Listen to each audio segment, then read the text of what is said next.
Check this out, Lion Country Safari. You know this now. It is ranked among the top 10 safari parks in the entire country. USA Today listed it in its Reader's Choice contest, and we're lucky today to have them with us once again. They seem to come back all the time, so we must be doing something right. Good to have Tracy Backus and Haley Possessor, the wildlife trainers, and also Haley is public relations there. Good to have you back. And who did you bring here? He's checking me out. This is LB. LB? He's a red-tailed boa. He's native to parts of Mexico, Central America, and South America. So what's he doing down here in South Florida? In South Florida, he is one of our animal ambassadors that we have at Lion Country Safari, so we can teach people about snakes. And we also want to point out that some of these guys are actually living in South Florida. They're actually an invasive species in parts of South Florida. Okay, so now he is calm right now, right? But he likes to slither around, and a boa constrictor does that. Is that how they kill their prey? Yes, they do wrap around it very tightly. Once the prey is no longer moving, he just swallows it head first. All right, that sounds appetizing here around lunchtime. What is their diet? Well, in the wild, he's going to eat birds and small mammals. They do like to eat bats as well.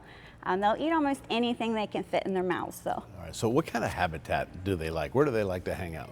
These guys are primarily rainforest animals, but they have been known to live in other habitats as well, so they can adapt to different environments. Okay, so this isn't something that you'd find in the Everglades like pythons? You can find some of these in the Everglades, unfortunately. Okay, so when he's looking at me like that, that's okay. He's just kind of feeling me out a little bit. He's looking at you. He's also smelling you. He smells with his tongue. How do I smell? Oh, he's not mic'd up, no wonder. Okay. Do you recommend them as pets? We do not. Snakes do require a very special environment. They do need certain temperature, humidity. These guys can grow up to 13 feet long. Wow. You know, when I was a kid, a lot of my friends had, you know, indigos and boas and things like that, and they were always feeding them frogs and stuff and just, you know, little mice. Eventually they started breeding mice, so that's a whole nother story. But they were pretty cool. So, you know, anyway, I mean, you know, they feel normal, you know. You'd think that they'd feel kind of creepy or wet, but they're just shiny because that's, you know, the way they are. But yeah, they're not slimy at all. Clean animals, actually. Yes. All right, well, we've got to roll pretty soon, but you've got a new baby at the park. You want to tell us about that? Didn't mean to hog up the conversation. That's okay.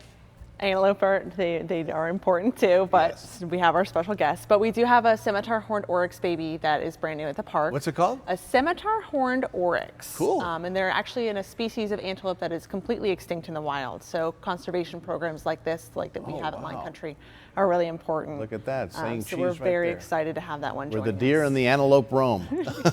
That's good stuff. All right, so let's invite the folks to go to Lion Country Safari, right? Summertime's coming. It's a good time to get the hustle on out there. Yeah. All right, Don't forget summer savings passes are back too, so great way to visit the park all summer long through September. Pack the car up and come Bring the visit kids. the snakes and the antelopes and everything else. The call of the wild. Thank you both for being here today. Thanks so much, John. You Thank too. you. All right.